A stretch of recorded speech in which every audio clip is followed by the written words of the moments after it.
कोर्टामध्ये ज्या पद्धतीनं मुद्दे मांडले गेले, ज्या पद्धतीनं तपास सुरू आहे त्याच्यावरती तुम्ही समाधानी आहात का? आपल्यासोबत गिरिजा राऊत आहे, पण थेट त्यांच्याशी संवाद साधतोय, त्यांची आई सुद्धा आपल्यासोबत आहे.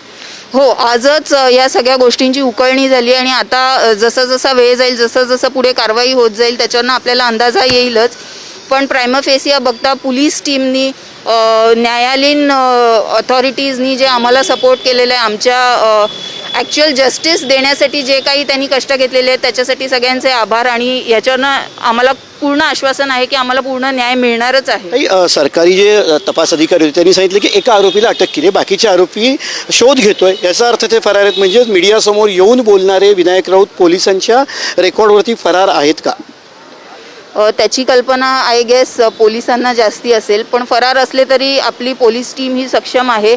आणि कुठेतरी अगदी मोकळेपणे उत्तर, कुठेतरी दबाव आहे असं वाटतंय का? कारण सावंतवाडीवरनं त्या बाबाला अटक होते, मात्र याच्यामध्ये आरोपी क्रमांक 1 आणि 2, 3 यांच्यावरती कुठलीही कारवाई होत नाहीये, तर ती व्हावी अशी तुमची मागणी आहे? नक्कीच, पण त्याच्यासाठी जसं मगाशी आमच्या लिगल ॲडवायझरनी सांगितलं की आधी ह्यांच्या थ्रू काय ॲक्च्युअल अघोरी प्रकार घडले गेले, त्याच्यानंतर मेन मुद्द्यांसकट आरोपी 1, 2, 3 यांना अटक होईल. पण त्याच्यासाठी आधी ही सगळी जी बाबागिरी आहे ती अटक होणं गरजेचं आहे. पण त्याच्यामध्ये वकिलांनी मुद्दा मांडला की दर्ग्यावरती पाठपूजा होत होती, आम्ही त्यांना बोलवलं नाही, तर हे तथ्य आहे का? तुम्ही स्वतःहून तुमचे इनलॉज आहेत ते तुम्हाला घेऊन गेले होते, हे सत्य आहे का? बाबाचं म्हणणं आहे की आम्ही बोलवलं नव्हतं, कोर्टात त्यांच्या वकिलांनी तसं म्हटलं. कारण माझे सासरे जिथे जिथे पाठवायचे तिथे मला फक्त गाडीत भरून घेऊन जायला सांगायचे कुठे जात आहेत काय? इलाजासाठी जातोय आणि कधी लोकेशन सांगितलं जायचं किंवा कधी काहीच सांगितलं नाही जायचं. आणि जे काही इलाज व्हायचे त्याच्यामुळे मी अशी ड्रग ॲडिक्टसारखी ते नॉशियास ह्याच्यामध्ये असायची की किती वेळा औषधं कशी औषधं दिली जायची तुम्हाला, त्याच्यामध्ये सुद्धा तुम्हाला काही शंका येते की त्याच्यामुळे तुम्हाला गुंगी यायची आणि तुम्ही आपल्याच ह्याच्यात असायचा? हो, कारण मी ह्याच्यावर विरोध केलेला. मी एक थायरॉईड पेशंट आहे आणि त्यांना अँटी डिप्रेसेंट्स किंवा कुठलेही हेवी मेडिसिन जसं मेन्स्ट्रुरल सायकल ॲडजस्ट करण्यासाठी मला ह्या लोकांनी गोळ्या दिल्या, तर ह्या गोळ्या किती माझ्यासाठी विषारी आहेत हे तुम्ही म्हणालात तुमच्या तक्रार की मेन्स्ट्रुअल सायकल ॲडजस्ट करायला सांगायचे, कारण वेगवेगळे कार्यक्रम असायचे, तो प्रकार थोडक्यात सांगा, तर आपण तुमच्या आईशी बोलणार. हो, म्हणजे ह्यांचं असायचं आज हा कार्यक्रम आहे, उद्या देवीचा कार्यक्रम आहे, मग परवा ह्याची पूजा आहे, त्याच्यामुळे रोज काही ना काही कारणं काढून ते तुला अडचण येता कामा नये, मग ही गोळी घे, मग असं कर तसं कर, ह्यांचा प्रत्येक गोष्टी म्हणजे क्षुल्लक गोष्टीपासून अगदी मेजर गोष्टींमध्ये प्रत्येक गोष्टींमध्ये ह्यांनी मला दबाव टाकून मला अगदी पपेटसारखं वागवलेलं आहे. आपण तुमच्याशी संवाद अशा सोबत राहत आपल्यासोबत तुमची आई आहे. ताई, काय सांगाल, हे सगळं जो प्रकार घडत होता त्याची कल्पना ताई तुम्हाला देत होती का, आणि कशी घुसमट होत होती त्या काळात? तक्रार करण्याचा प्रयत्न केलात का? बऱ्याच ठिकाणी तर आम्ही स्वतः देखील तिच्याबरोबर जात होतो, कारण जेव्हा आम्हाला कळलं की हे लोक बाबांकडे घेऊन जातात, आम्ही पहिलं सांगितलं आमच्या तरुण मुलीला आम्ही एकटी कुठेही पाठवणार नाही, आम्ही स्वतः येणार, आई वडील आम्ही जात होतो. पण आम्हाला बाहेर बसवलं जायचं, दर्ग्यात किंवा कुठल्या ज्या बाबांकडे जायचं तिथे स्वतः गीतेश आणि तिला आतमध्ये नेलं जायचं. दुसरी गोष्ट, ह्या सगळ्या गोष्टींमध्ये 100% विनायक राऊत सामील आहेत, कारण त्यांनी सांगितल्यानुसार त्यांच्या कार्यकर्त्यांतर्फे आम्हाला तिथे घेऊन गेलं जायचं आणि हे सगळे प्रकार व्हायचे. त्यामुळे हे सगळं करण्यामागे विनायक राऊतांचा 100% हात होता.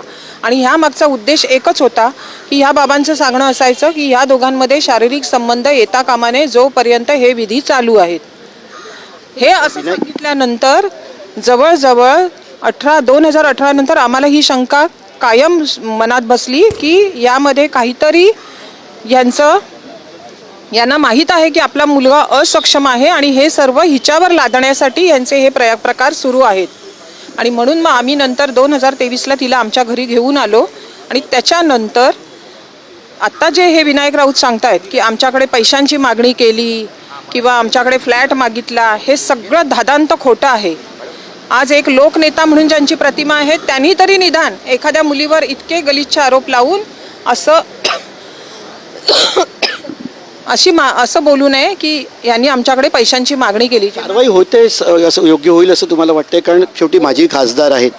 काय माजी खासदार आहेत, त्यामुळे कारवाई योग्य पद्धतीने होते त्यांच्यावरती, किंवा तपास योग्य चालले असं वाटतं? आम्ही फक्त न्यायदेवतेवर आणि पोलिसांच्या कार्यक्षमतेवर विश्वास ठेवून हे सगळी पुढची पावलं टाकतो आणि आम्हाला 100% गॅरंटी आहे की आम्हाला न्याय मिळेल, आमच्या मुलीचं सगळं कल्याणच होईल. गिरिजा ते त्यांच्याशी म्हणजे तुम्ही म्हणालात की तुमचं एक HDFCमध्ये अकाउंट ओपन केलेलं, त्या अकाउंटमध्ये पैसे येत होते, तुम्हाला एका ट्रान्सपोर्ट कंपनीचा कर्मचारी दाखवलं, हे पैसे कुठून येत होते आणि त्याच्यामध्ये तुम्ही मगाशी म्हणाल तुम्ही ED किंवा मनी लॉन्ड्रिंगचा प्रकार का वाटतोय तुम्हाला? कारण मोठ्या मोठ्या अमाऊंट्स येत होत्या. माझं जसं अकाउंट आहे तसं त्याच्या आत्ते बहिणीचं आहे, त्याचा बॉडीगार्डची वाईफ, असे वेगवेगळ्या माणसांच्या नावावर ही अशी अकाउंट्स आहेत.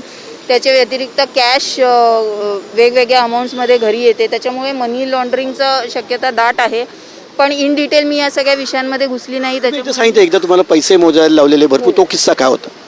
नॉर्मली पण एम्प्लॉई सॅलरीज काढायच्या असायच्या तेव्हा कॅश मशीन असूनही हाताने पैसे मोजणं, किंवा एकदा बरं नसताना त्यांनी जवळजवळ 18 लाख मला हाताने मोजायला लावलेले होते, जे खूप मी रडत अक्षरशः ती 18 लाख कॅश मोजून त्याला दिलेली होती. तुम्ही लग्नासंदर्भात सुद्धा आरोप केले की दाखवलं वेगळं होतं, वेगळं झालं, ते काय सांगा? ती सुद्धा फसवणूक तुमची केली असं तुमचं म्हणणं आहे? हो, आम्हाला लग्नाच्या ह्याच्यात आम्हाला सुरेखा सरफरे आणि राजेश सरफरे पहिल्या दिवसापासून मध्यस्थी होते आणि त्यांच्याकडून असं आश्वासन मिळालं की लग्नानंतर गीतेश आणि गिरिजा हे गीतेशच्या रुणवालच्या फ्लॅटमध्ये राहतील.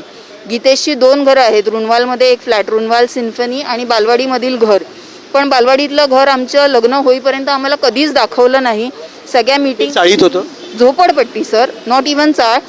जिथे मी लग्न होऊन गेले तेव्हा लिटरली मुलं पॉटी पेपरवर करायची, असा सीन होता आणि वर्षभर पाणी तुंबायचं. अशा घाणेरड्या कधी लग्न झालं तुमचं आणि हे सगळ्या प्रकार किती वर्ष झाली? माझं लग्न 3 डिसेंबर 2017ला झालं आणि मला वाटतं 2020 किंवा 21मध्ये त्यांनी ते घर नवीन बांधलं, पण त्याच्या आधी ते ग्राउंड+1 असं घर होतं. पण आजूबाजूचा परिसर झोपडपट्टी असल्यामुळे प्रचंड घाणेरडेपणा, घाणेरड्या वृत्तीची लोकं सगळी, म्हणजे घाणेरड्या शिव्या देणे, असं सगळं घाण प्रकार होते. विनायक राऊत यांचा या सगळ्यात सहभाग, काही बाबांकडे तुमच्यासोबत ते आले होते का? कारण खासदार आहे वजन सावंतवाडी सिंधुदुर्गातल्या काही बाबांकडे तुम्हाला नेलं होतं, कारण विनायक राऊत किती ठिकाणी तुमच्यासोबत आले होते? ते आमच्यासोबत 1-2 ठिकाणी आलेले, पण त्यांचा पूर्ण सहभाग. गिरिजा राऊत यांनी राऊत कुटुंबियांवर मनी लॉन्ड्रिंगचे आरोपही केले आहेत. 17 ते 18 लाख रुपये रात्रभर मोजायला लावले होते असं त्यांनी म्हटलंय.